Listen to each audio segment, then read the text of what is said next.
नमस्ते everyone, Monika astrology में आपका बहुत बहुत स्वागत है। आज हम चर्चा करने वाले हैं मेष लग्न की। मेष लग्न के लिए 2022 का पूरा ही वर्ष किस प्रकार की स्थितियां लेकर आ रहा है और हमें कहां कहां पर ध्यान रखकर आगे बढ़ना है, आज ये मैं आपको पूर्ण रूप से बताऊंगी। देखिए, ये जो वार्षिक राशिफल होता है उसमें क्या होता है कि सूर्य जो है हर महीने चेंज होता है, चंद्रमा हर दिन चेंज होता है, नक्षत्र बदलते रहते हैं और शुक्र है, मंगल है, बुध है, ये सब ऐसे ग्रह हैं कि 15-20 दिन, महीना और ऐसे ट्रांजिट करते रहते हैं। तो वार्षिक राशिफल में हम मुख्य रूप से जो परिवर्तन है उसके ऊपर ज़्यादा महत्व जो देते हैं वो है गुरु को यानी कि जुपिटर को, राहु केतु ट्रांजिट को और एक सैटर्न यानी कि शनि के ट्रांजिट को। ये तीन चीज़ों के ऊपर से हम हमारे पूरे ही महीने का एक वृत्तांत निकाल पाते हैं। तो आज मेष लग्न वालों के लिए क्या परिस्थितियां चेंज हो रही हैं और 2022 में किन किन चीज़ों को ध्यान में रखकर हमें महीने को प्लान करना है, हमारे हर महीने में अ, कौन से महीने में किस प्रकार की परिस्थितियां चेंज हो रही है और हमें पूरे ही वर्ष कौन से महीने से हमारे जीवन में बदलाव आ रहे हैं, ये सब मैं आज आपको पूर्ण रूप से बताऊंगी। देखिए, मेष लग्न 2022 इसमें क्या है, सबसे पहले हम जो ट्रांजिट देखने वाले हैं वो है राहु का। देखिए, राहु जो है अप्रैल 2022 के अंदर 12 अप्रैल को चेंज हो रहा है। तो उस दिन के बाद राहु आपके सेकंड हाउस से निकलकर आपके लग्न में आ जाएगा और केतु आपके सेवेंथ हाउस में आ जाएगा। देखिए, सबसे पहले राहु की बात करेंगे। राहु जो है अब जो केंद्र में आने के कारण सबसे बड़ी चीज ये है कि राहु एक तरह से स्ट्रेस का कारक है और लग्न आपका मंगल का है, उस पर जब राहु आएगा तो एक तरह से अप्रैल 12 अप्रैल के बाद आपके अंदर सबसे पहली चीज जो होगी, अग्रेसिव नेचर आपका बढ़ेगा। क्योंकि हर चीज में आपके अंदर कोई भी डिसीजन होगा वो अग्रेशन के बेस पर होगा। तो पूरे ही 18 महीने तक वो यहाँ रहेगा। तो अप्रैल के बाद आपको ये चीज का हमेशा ध्यान रखना कि अपने अंदर गुस्से को बढ़ने ना दें, सबसे पहली चीज है। और ये जो राहु, आप काफी समय से कुछ डिसीजंस नहीं ले पा रहे हैं और अपने करियर के अंदर जो आपका फोकस होना चाहिए वो नहीं हो पा रहा है। तो राहु एक एम्बिशियस प्लैनेट है, उसको हर चीज में कहते हैं कि मटीरियलिस्टिक, उसको कैसे आगे बढ़ना है और उसके लिए किस प्रकार से उसे अपना रास्ता बनाना है, वो व्यक्ति को वो बुद्धि प्रदान करता है। तो ऐसा नहीं है कि राहु हमेशा खराब ही होता है, राहु के कुछ इफेक्ट्स बहुत अच्छे हैं। इंसान को एक जो भटकाव होता है अपने करियर के अंदर, उसको वो बुद्धि देता है कि अब तुम्हें किस प्रकार से अपने जीवन को आगे बढ़ाना है और कैसे एक सही दिशा में आगे बढ़ना है। हाँ, मगर वो इंटरनल एक फियर भी क्रिएट करता है। मगर उस फियर से अगर आपको शुरुआत में ऐसा लगेगा कि काफ़ी अग्रेसिव है ये राहु और शुरू शुरू में आपको लगेगा, क्योंकि एनर्जी ट्रांसफॉर्मेशन होता है, आपको वो सही रास्ते पर ले जाने की कोशिश कर रहा है करियर वाइज, क्योंकि करियर के लिए राहु बहुत अच्छा काम करता है। हाँ, ये चीज़ मैं कहूँगी कि ये राहु जो है वो अफेक्ट करता है आपके फिफ्थ हाउस को, सेवेंथ हाउस को और नाइन्थ हाउस को, ये तीनों को अफेक्ट करेगा। उसके कारण एक चीज़ क्या होगी कि आपके जो रिलेशनशिप्स हैं उनको लेकर आपको थोड़ा सा ध्यान रखना पड़ेगा। देखिए, स्टूडेंट्स की बात करें तो सबसे पहले स्टूडेंट्स अप्रैल तक क्या है कि जुपिटर की भी दृष्टि फिफ्थ हाउस पर है, तो उसके कारण इतनी प्रॉब्लम्स नहीं होंगी, क्योंकि एक सही कोर्स की तरफ आगे बढ़ पाएंगे, एक सही डिसीजन ले पाएंगे।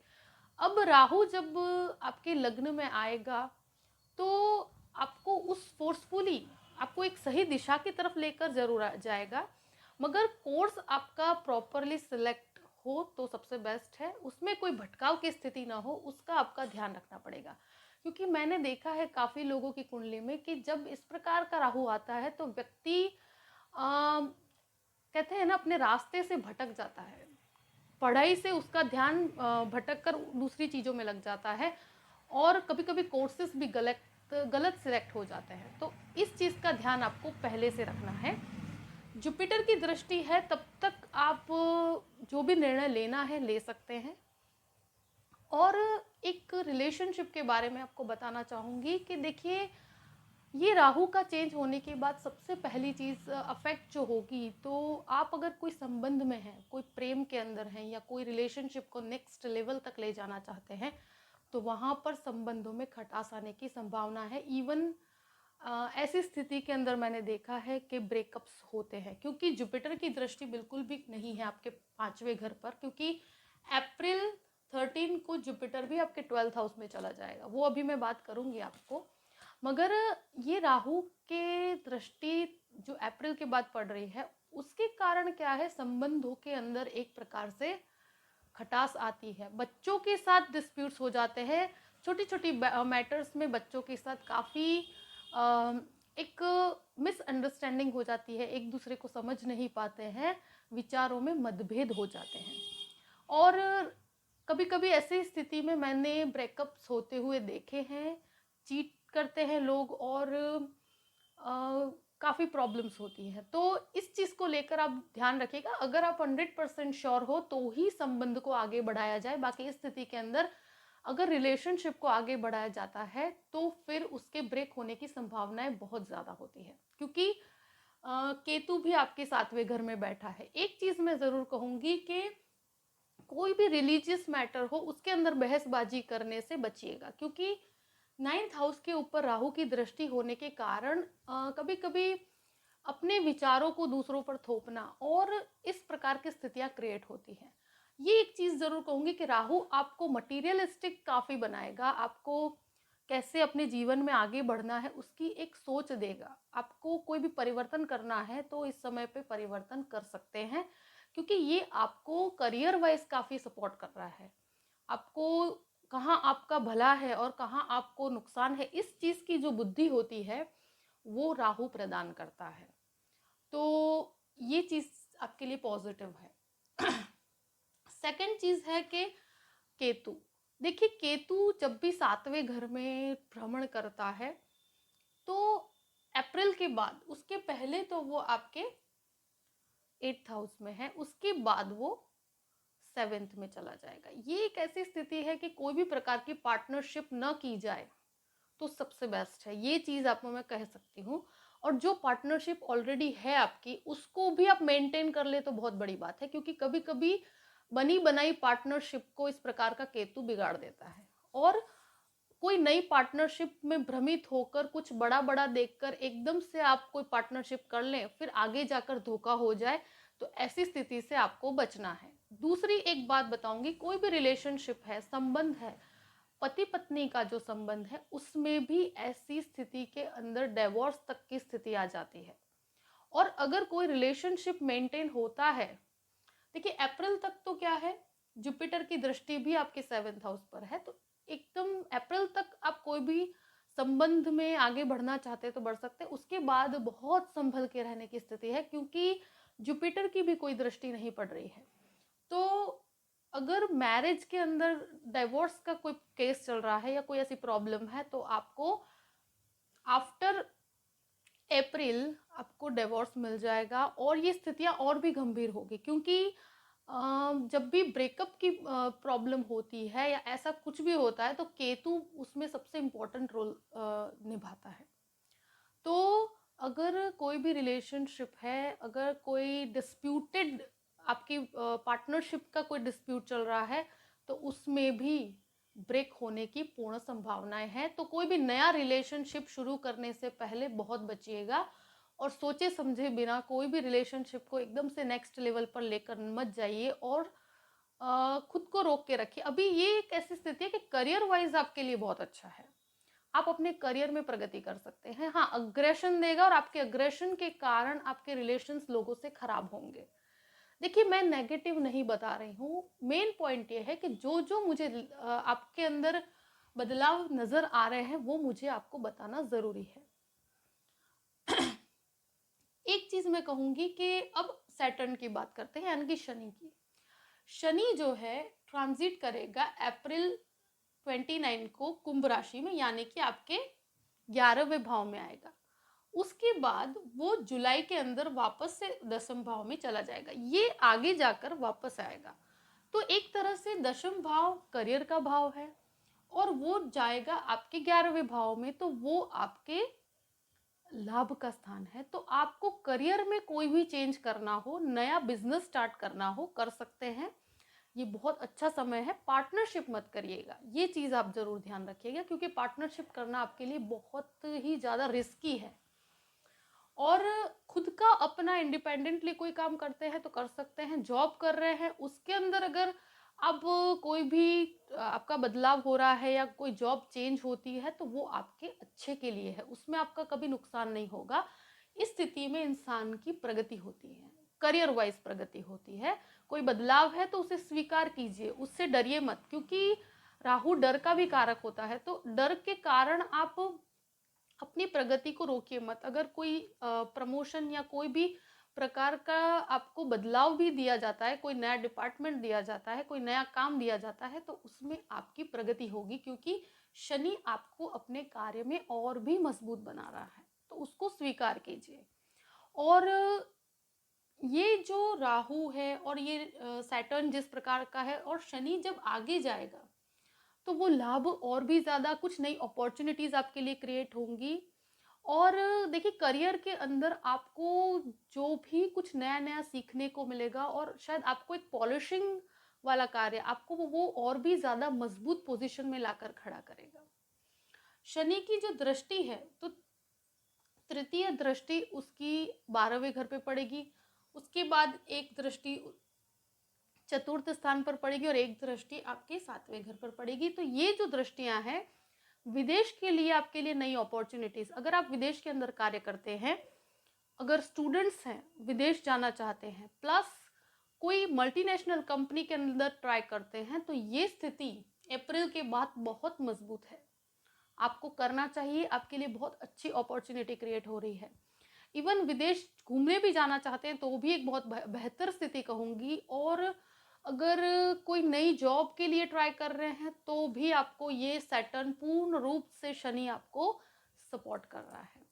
आप कोई नई लैंड खरीदना चाहते हैं, ज़मीन खरीदना चाहते हैं, खेत खरीदना चाहते हैं, कोई फार्म खरीदना चाहते हैं, तो भी आपको शनि की पूर्ण दृष्टि से लाभ प्राप्त हो रहा है। शनि की जो दशम दृष्टि है, अगर इन केस आपका रिलेशनशिप बहुत ज़्यादा डिस्प्यूट में आ गया है मगर शनि की जो दृष्टि काफ़ी उच्च पड़ रही है, तो फिर भी एक तरह से बेटर है, क्योंकि शनि तुला राशि को जब भी देखता है तो वो अपना उच्च राशि का घर है, तो उसको एक बहुत एक रक्षा प्रदान करता है। तो एक तरह से वो रिलेशनशिप में कभी कभी उसको हेल्प करेगा आपको, मगर केतु के कारण आपको संभल के चलना है। अब हम बात करेंगे जुपिटर यानी कि गुरु की। देखिए गुरु जो है 13 अप्रैल को चेंज होगा, वो आपके 11वें भाव से 12वें भाव में चला जाएगा। अब ये गुरु का जो ट्रांजिट हो रहा है उसके कारण क्या है, अप्रैल के बाद एक चीज मैं कहूंगी कि गुरु जब भी 6, 8, 12 में जाता है तो इंसान अपने खर्च के कारण काफी परेशान रहता है। देखिए विदेश से संबंधित कोई भी काम है तो अगर इस समय को मैं बेस्ट कहूंगी, अगर विदेश का कोई भी काम करना चाहते हैं बेझिझक कर सकते हैं। ये एक समय ऐसा है जो आपको बहुत फेवरेबल है। देखिए जुपिटर कभी कभी आपको शॉर्टेज, पैसों का शॉर्टेज करवाएगा, ये चीज़ आपको महसूस भी होगी, क्योंकि खर्च बहुत ज़्यादा होंगे, उसके कारण आप शायद परेशान हो सकते हैं। एक चीज़ की जुपिटर की जो दृष्टि है तो एक दृष्टि आपके चतुर्थ भाव पर पड़ेगी, तो नई प्रॉपर्टी खरीदने के पीछे आपका खर्च हो सकता है, कुछ घर के अंदर रिनोवेशंस करवाने के पीछे खर्च हो सकता है, प्लस आप कुछ नई लैंड खरीद सकते हैं। मदर से आपके संबंध पहले से बेहतर होंगे, क्योंकि जुपिटर की दृष्टि पड़ने के कारण आपके रिलेशनशिप में मदर के साथ काफ़ी अच्छा रहेगा। आपको मदर लैंड के साथ भी जो ज़मीन है या आप जहाँ पर आपका जन्म हुआ है उस जगह से भी आपको कनेक्टेड फील होगा।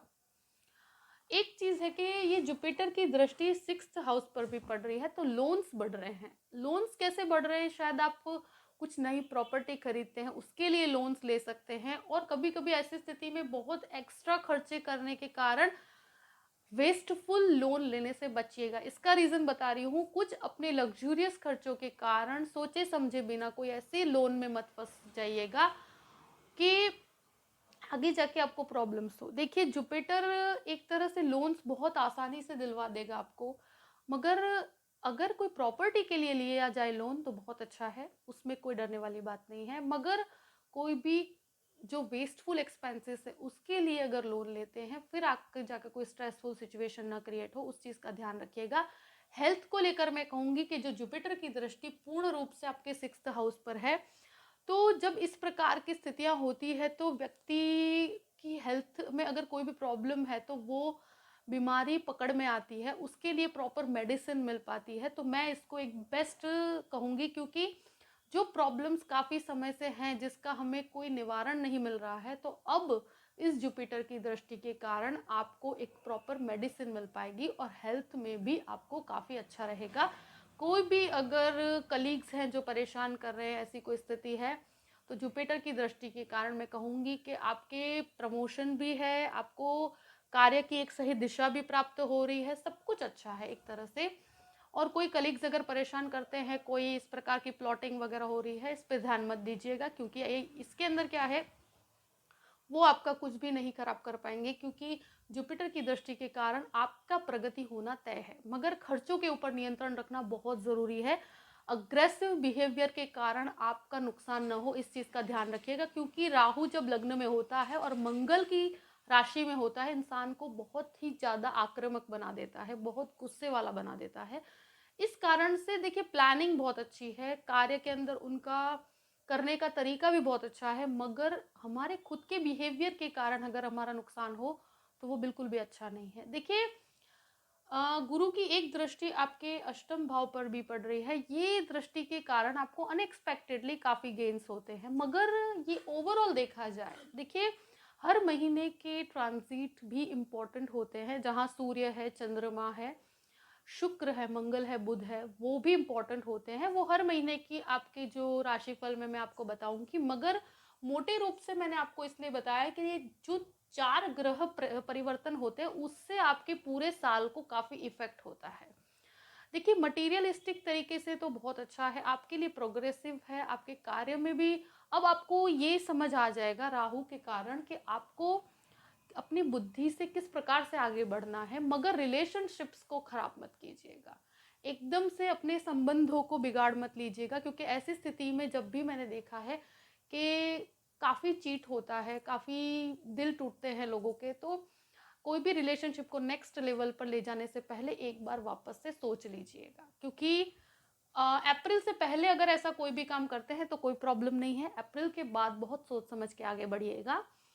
ओवरऑल मैंने आपको बता दिया है, और ऐसे कोई डरने वाली बात नहीं है, मगर फिर भी जो भी पॉइंट्स बताए हैं उनको ध्यान में रखकर अपने पूरे ही वर्ष को आगे बढ़ाइएगा। मंथली वीडियोस में मैं आपको और भी अच्छे से बताऊंगी। देखिए, एक चीज़ हमेशा ध्यान रखिए कि ये तो मैंने ओवरऑल बताया मेष लग्न का, मगर इससे भी इम्पोर्टेंट होती है हमारी पर्सनल चार्ट, हमारी महादशाएं, अंतरदशाएं। मगर ये ओवरऑल पॉइंट ऑफ व्यू से आपको ये ज़रूर पता चलेगा कि आपके जीवन में किस प्रकार से आपको आगे बढ़ना है। और अगर दशाएं फेवरेबल होगी तो आपके लिए कुछ रिजल्ट्स आगे पीछे हो सकते हैं, मगर एक मोटे रूप से मैंने आपको बता दिया है कि किस प्रकार से आपको अपने जीवन में आगे बढ़ना है और कैसे आपको प्लान करना है अपने लाइफ को। आई होप कि ये वीडियो आपको पसंद आया होगा। पसंद आए तो लाइक भी कीजिएगा और सब्सक्राइब भी कीजिएगा। देखिए, हमसे हमेशा जुड़े रहिएगा। अगर आप मुझसे कंसल्टेशन लेना चाहते हैं तो डिस्क्रिप्शन बॉक्स में मैंने अपना ईमेल आईडी दिया हुआ है, astrologymonica@gmail.com। आप उस पर मेल कर सकते हैं, मैं आपको पूरी ही जानकारी प्रदान करूंगी। देखिए, हमेशा पूरे ही इस वर्ष खुश रहिएगा और प्रगति करिएगा। Thank you so much. जय श्री कृष्ण।